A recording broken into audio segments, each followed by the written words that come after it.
Buenas tardes a todos los jóvenes de Sexto Perito Contador. Es un gusto poder compartir otra tarde más, una clase muy especial en el curso de auditoría.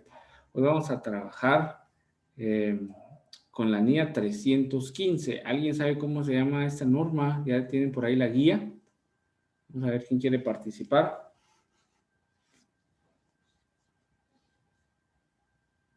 ¿No? Todavía no los han descargado. Bueno, voy a, entonces, a compartir acá la pantalla. Ahí estamos. Muy bien, tenemos que primero poder descifrar el título. Ya teniendo el título, pues ya vamos a ver cuál es el contenido de toda la norma. Se titula Identificación y valoración de los riesgos. O sea, esta norma hace referencia a que un auditor tiene que identificar en una organización cuáles son los riesgos de incorrección material. Y no solo identificarlos, sino valorarlos. Al decir valorarlos, estamos hablando de un riesgo alto, un riesgo mediano o bajo o demasiado alto. Se tiene que dar una valoración a los riesgos que se hayan identificado. ¿Y cómo nosotros vamos a identificar y cómo es que vamos a valorar los riesgos? Bueno, los vamos a identificar media vez conozcamos a la entidad. Si yo conozco la entidad, yo voy a poder identificar los riesgos, pero por eso es necesario que el auditor conozca la entidad y el entorno de la misma, ¿sí? Antes de seguir, jóvenes, ¿qué es un riesgo? A ver, alguien que quisiera apoyarme. ¿Qué es un riesgo?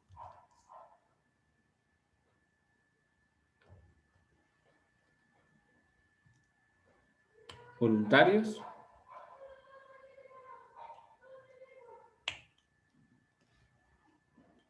Vamos a preguntar a Byron. Byron, ¿qué Eh, es por riesgo? puede ser que se dé una desgracia Ujú. o que pueda que tengan daños. Ok, gracias. Vamos con Franklin. ¿Qué es un riesgo, Franklin? Pues el riesgo puede ser cuando estamos expuestos a algo y pues si no se toman las medidas correspondientes, pues se va a ocasionar algún peligro, algún daño. Ok, muy bien. Entonces, durante el desarrollo de la norma vamos a conocer ya la definición propia de riesgo, pero sí es similar a lo que ustedes decían, ¿va? Son condiciones o circunstancias que ponen propenso a que se dé un fraude o un error, hablando de términos financieros, y que si no se toman las medidas necesarias va a ocurrir. Entonces, eso es el riesgo. Igual lo vamos a ir platicando en el transcurso de la clase. Entonces, una vez que yo sepa que el auditor tiene que identificar, saber, descubrir dónde están los riesgos. Ya, yo sé dónde están los riesgos, entonces lo que voy a hacer es darles un valor alto, medio o bajo, o pueden haber más tipos de valoración. Y obviamente tienen que ser riesgos de incorrección material. Al hablar de incorrección material, yo tengo que tener claro que no son todos los riesgos, porque van a haber un sinfín de riesgos de diferentes características y de diferentes magnitudes. Pero cuando yo hablo de riesgo de incorrección material, me estoy refiriendo a un riesgo que me va a afectar en mis estados financieros, o sea, que un riesgo que va a ser muy relevante, un riesgo de una magnitud alta. Los riesgos relativamente bajos, de forma individual, pues no se consideran materiales, o sea, algo importante, pero a lo mejor los riesgos bajos, pero de forma conjunta, sí puede llegar a considerarse como una incorrección material. No sé si me explico por ahí. Y entonces todo esto lo vamos a lograr ¿cómo?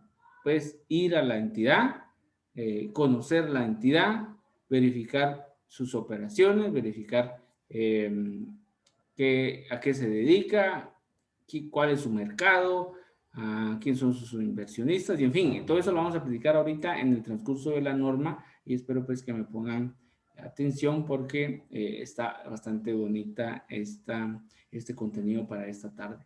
¿Cuál es el alcance entonces de esta norma o qué se espera de esta norma? Bueno, lo que se espera o específicamente lo que se trata es que el auditor es el responsable, tiene responsabilidad, y la responsabilidad es identificar, ¿sí?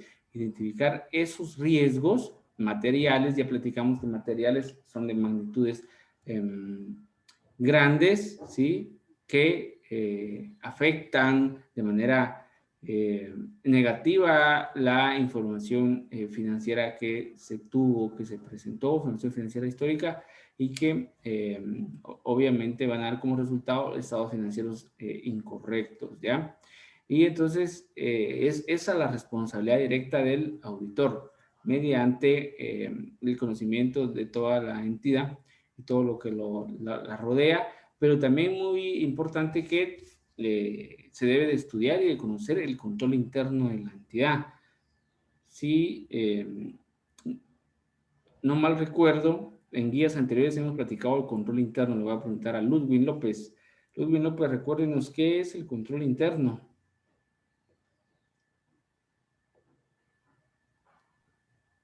Son las medidas que se toman para identificar riesgos dentro de una empresa. Ok, muy bien, Ludwig, muchas gracias, así es. Entonces, ya teniendo claro el título y el alcance, ahora vamos a desarrollar el objetivo. El objetivo es que el auditor pueda identificar esos riesgos. O sea, la norma lo que trata es que el auditor tenga las herramientas necesarias, que el auditor tenga el conocimiento necesario para identificar esos riesgos, darles un valor a los riesgos materiales, los riesgos de magnitudes grandes, pero estos riesgos están relacionados al fraude y al error.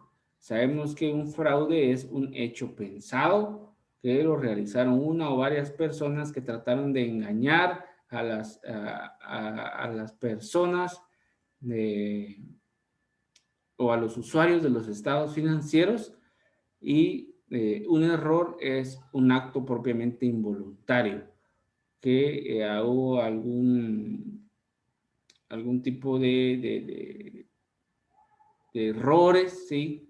Ya sea en letras, en números, en expresiones, en registros, y por eso es que se dan este tipo de errores, porque hay riesgos que no se corrigieron, ¿ya? Entonces, el objetivo principal es que el autor pueda identificar esto. Obviamente los errores se dan, pero como sabemos que es una cadena el proceso contable, después de un registro, pues se hacen el llenado de otro montón de libros y de documentos para ya finalizar con los estados financieros. Entonces, si obviamente hay un error en un proceso o hay un fraude, entonces los estados financieros van a estar expresados de forma incorrecta. También pueden haber riesgos en las afirmaciones. Recordemos que la encargada de proveernos las afirmaciones es la administración del negocio o la administración de la empresa. Entonces, puede ser que en alguna de todas sus afirmaciones o manifestaciones escritas, por ahí hayan o existan errores involuntarios o fraudes, pues también se debe de identificar y se debe de valorar. Pero obviamente, ¿con qué finalidad es que nosotros vamos a identificar y a valorar los riesgos de incorrección material? Pues únicamente con la finalidad de que todo este conocimiento tenga como finalidad proporcionar una base para el diseño y la implementación de las respuestas a los riesgos valorados. O sea, el auditor viene y va a identificar los riesgos, va a valorarlos, por ejemplo, un valor alto, medio o muy alto o demasiado evidente. Y entonces lo que va a hacer el auditor es que cuando él pueda identificar y valorar, ahora que él ya sabe dónde están los riesgos, dónde la entidad está más propensa a cometer errores o cometer fraudes, entonces él va a crear una base, y esta base de datos o esta base de información le va a servir para planificar una respuesta a estos riesgos, ¿sí? Para eso nos sirve entonces esta norma, ¿ya? Para proporcionarle al auditor una base y que pueda implementar y diseñar las respuestas a los riesgos que ya se valoraron. La ANIA 330 que vamos a ver la siguiente semana habla de ya la respuesta a los riesgos que estamos platicando el día de hoy. Luego tenemos algunas definiciones en la norma. Están las afirmaciones, pues hablábamos que las afirmaciones las provee la administración y se las da al auditor. Por ejemplo, manifestaciones en donde se haga de una manera explícita, sea por escrito, que se pueda poner ahí que toda la información que se le haya proporcionado al auditor es de forma verídica. También que se prepararon los estados financieros en un marco de información financiera aplicable. También que se le proveyó de todo lo necesario para realizar la auditoría, de toda la información que él pidió, y también pues algunas confirmaciones de algunos datos. Entonces estas cartas, llamémoslo así, o estas manifestaciones o afirmaciones, las obtenemos de parte de la administración, ¿ya? También hablar de riesgo, un riesgo de negocio, pues hablábamos hace un momento que dependiendo de las condiciones en las que se encuentre la entidad, de los hechos, dependiendo de las circunstancias o de las acciones, pero también las omisiones, ¿sí?, que sean realmente significativas, pues afectan negativamente a la entidad en la capacidad de poder conseguir lo que ellos tenían planificado, lo que ellos tenían pensado, sus objetivos. Recuérdense que todas las entidades tienen planes. Cuando se inicia un negocio, pues se tiene un plan o una meta de alcanzar, por ejemplo, ventas de X cantidad de dinero. Y si no llegamos, es porque no se está cumpliendo con las metas. Y no llegamos por algunos motivos o algunas razones. A lo mejor uno de ellos fue porque habían riesgos de incorrección material y que no se les dio respuesta y que no se corrigieron y que al final y al cabo afectaron negativamente a la entidad. Entonces, esto es riesgo de negocio, ¿verdad? Es todas aquellas circunstancias, hechos o que la entidad está propensa a sufrir y que si no se toman medidas van a darse y que obviamente van a impedir todos los planes que la entidad tenía para su crecimiento. Control interno, pues ya platicamos que es un proceso que la entidad lleva para minimizar los riesgos. Para eso sirve el control interno, ¿sí? Y que lo diseñan, ¿quiénes lo diseñan? Lo diseñan los administradores o la dirección de la entidad, los gerentes. Ellos diseñan e implementan el control interno de la entidad. Recuérdense que hablábamos hace un momento, hace algunas semanas, del gobierno de la entidad. Ellos también pueden aportar sus conocimientos para poder elaborar el control interno, porque teniendo un control interno, pues se va a proporcionar una seguridad más razonable sobre los hechos y circunstancias que se están dando para que puedan ser de una forma correcta, para que puedan llevar a cabo de la forma en que debe de ser, ¿sí? Y entonces, los procedimientos de valoración de riesgo, pues ya el auditor aplica ciertos procedimientos, como por ejemplo la inspección, por ejemplo la verificación, la observación, y entonces algunos de esos procedimientos, pues el auditor los va a utilizar para darle una valoración a los riesgos, para medir los riesgos, para determinar qué tan dañinos pueden ser los riesgos, y se aplican varios procedimientos para alcanzar o para identificar la materialidad de estos riesgos, ¿sí? También se va a revisar, obviamente, el control interno, porque muchas veces en el control interno es donde se tiene riesgos de que no estén bien implementados. O sea, hay deficiencias de control interno y también se tiene que valorar el control interno. O sea, pueden tener controles internos, pero pueden ser que no sean eficientes. Entonces, al no ser eficientes los controles, nos van a tener propensos a que pueda existir algún riesgo de incorrección material debido a fraude o debido a algún error que pueda surgir. Hablábamos que un riesgo significativo o un riesgo material es aquel de que a juicio del auditor se considera que va a traer efectos muy negativos, efectos devastadores en las cuestiones económicas financieras. No sé si hay dudas hasta el momento, jóvenes, o preguntas. Por el momento no. Muy bien, muchas gracias. Entonces vamos a continuar. Si hubieran dudas, pues pueden preguntar, ¿sí? ¿Qué es lo que requiere entonces esta norma? Bien, esta norma lo que requiere es que el auditor pues realice procedimientos para darle un valor a los riesgos y para tomar en cuenta estos y responder estos riesgos para minimizar los errores. O sea, el 100% de errores va a ser muy difícil que se alcance a eliminarlos. Obviamente un control interno eficiente no elimina por completo el riesgo, pero sí lo reduce a un porcentaje o a un nivel aceptablemente bajo.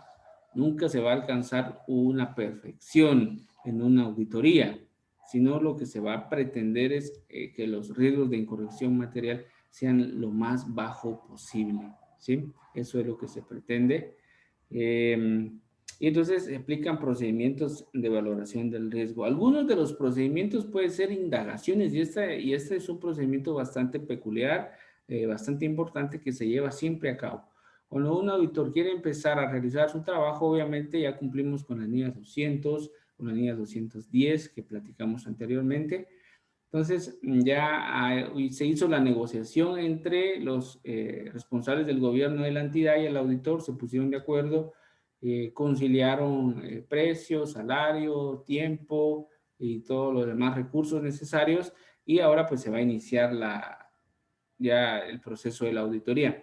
Entonces, antes de recién iniciar el proceso tenemos que ir a conocer la entidad, ¿no?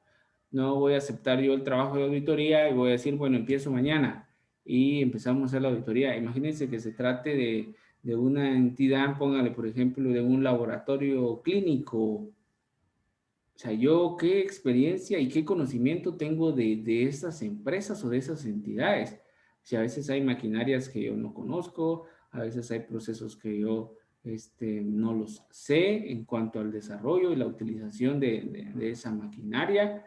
Y entonces yo antes de iniciar ya con el desarrollo del trabajo, también tengo que tener preparada a mi gente especialista en esto.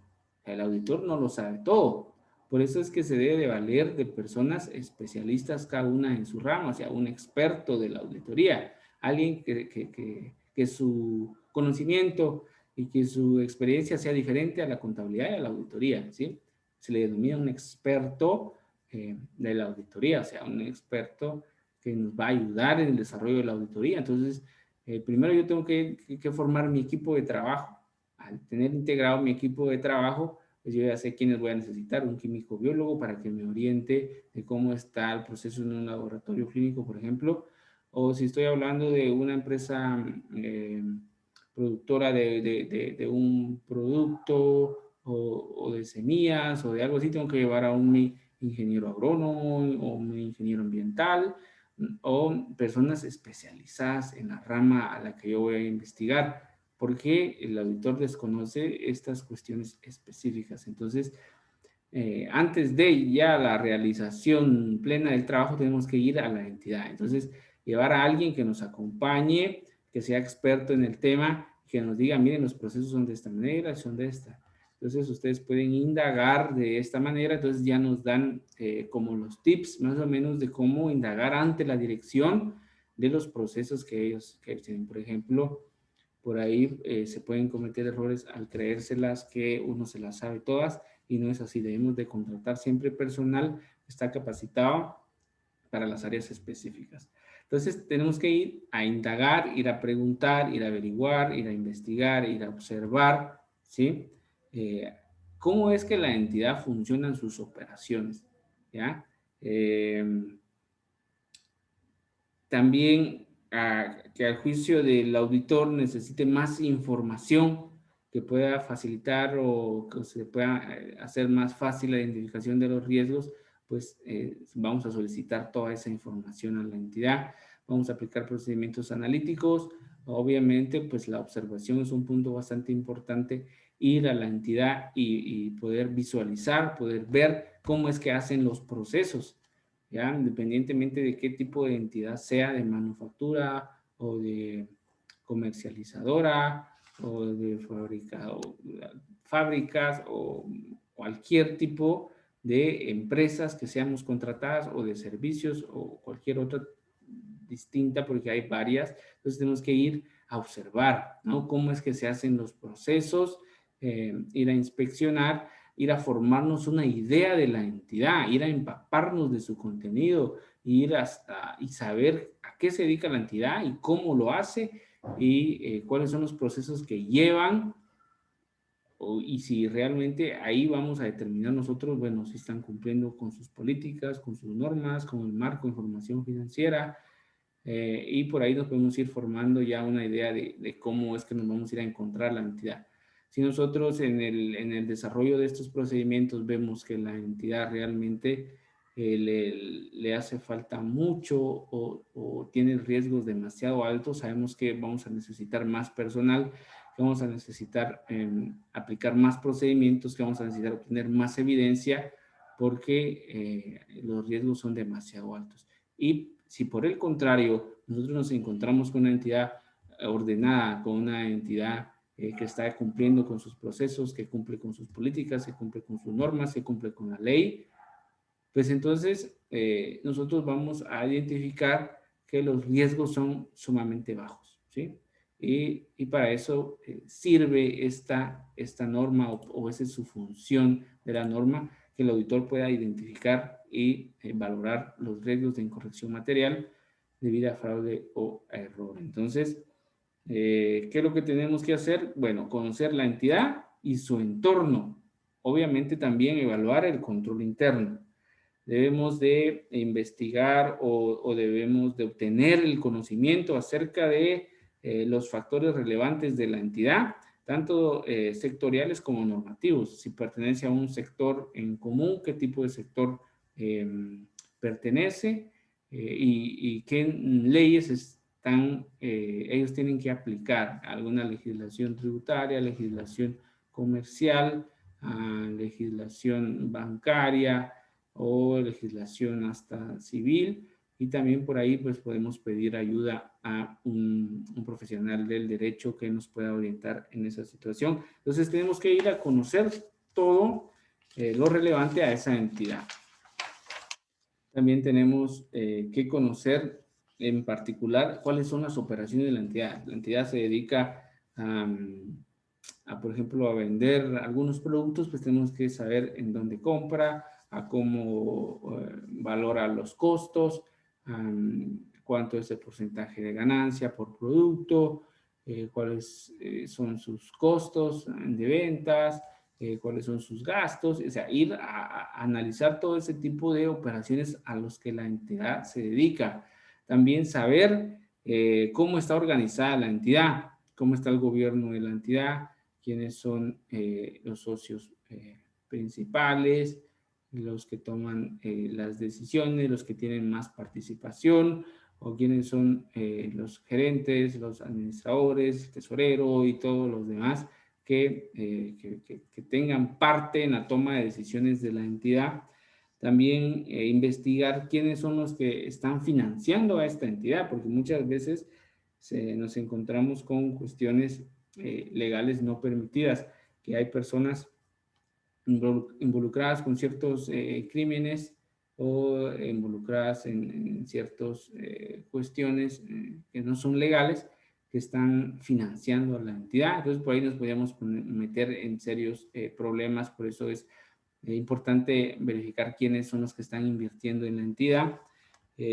También realizar el modo de cómo la entidad obtiene sus recursos, cómo está estructurada, qué tipo de transacciones hace, cómo están los saldos contables, ¿sí? También cómo es que la entidad selecciona y aplica sus políticas contables. Recordemos que las NIF establecen las políticas contables de la entidad. Entonces se deben de adoptar esas políticas contables. Debemos de ver y analizar si se están cumpliendo con las políticas, si la entidad cambió, hizo algún cambio significativo en alguna política, si son congruentes y si la información financiera que están presentando está conforme al marco de información financiera. También evaluar cuáles son los objetivos y las estrategias de la entidad. Poder ir a analizar e investigar cuáles son las metas a corto, a mediano o a largo plazo que tiene la entidad y cómo es que la están planificando para poderlas alcanzar. También revisar la medición y la evolución financiera de la misma, cómo estuvo el año pasado, cómo está este año, qué esperamos para dentro de 2 o 3 años. Entonces se pueden hacer diversos tipos de análisis financieros para poder ya sea estudiar su historia o hacer una proyección del futuro de la entidad. ¿Dudas, compañeros? Por el momento no, profe. No, profe. Ok, muy bien, vamos a continuar. Entonces todavía tenemos algunos minutitos para poder continuar. Y vamos a platicar un poco acerca de la naturaleza y la extensión del conocimiento de los controles relevantes. Es muy importante ir a investigar y analizar y a obtener el conocimiento necesario de los controles que se están aplicando, que se están llevando a cabo, ¿sí? Determinar si se han estado implementando de la forma correcta. Y también podemos indagar y preguntarle al personal, por ejemplo, si nosotros vamos a la entidad y se está llevando un proceso de alguna operación, podemos preguntarle a los del personal, mire, ¿por qué se hace de esta manera? ¿O qué pasa si no se realiza de esta otra? ¿O si se cambia el proceso? ¿O cuántas unidades de esto y cuánto de aquello? Porque a veces por ahí nos dan información que no es correcta o ellos no manejan esa información, entonces ahí uno se puede luego identificar que ahí no se tiene un correcto control y luego pues ya se identifica que hay un riesgo y establecemos que es un riesgo bastante alto, ¿va? Por ejemplo, podría ser que no se hacen cortes de caja diarios. Si ustedes han ido a los supermercados, algunas veces cuando estamos haciendo la cola para pagar, nos dice la cajera que nos esperemos un poquito que va a hacer un corte de caja y llega alguien de la gerencia de la administración a retirar cierta cantidad de dinero de la caja del receptor pagador. Y entonces ahí lo que están haciendo es implementando políticas. Y nosotros, pues, si nos toca ir a conocer la entidad, pues podemos indagar y preguntarle al personal, mire, cada cuánto hacen cortes de caja o cuánto es el monto máximo que se debe tener acá para evitar riesgos de robo, de riesgos de errores también, porque se puede manejar, transportar el dinero cuando es demasiado. Si no estoy mal, hace algunas horas vi una noticia de un restaurante muy famoso aquí en Santa Cruz del Quiché que perdió una cantidad muy fuerte de dinero.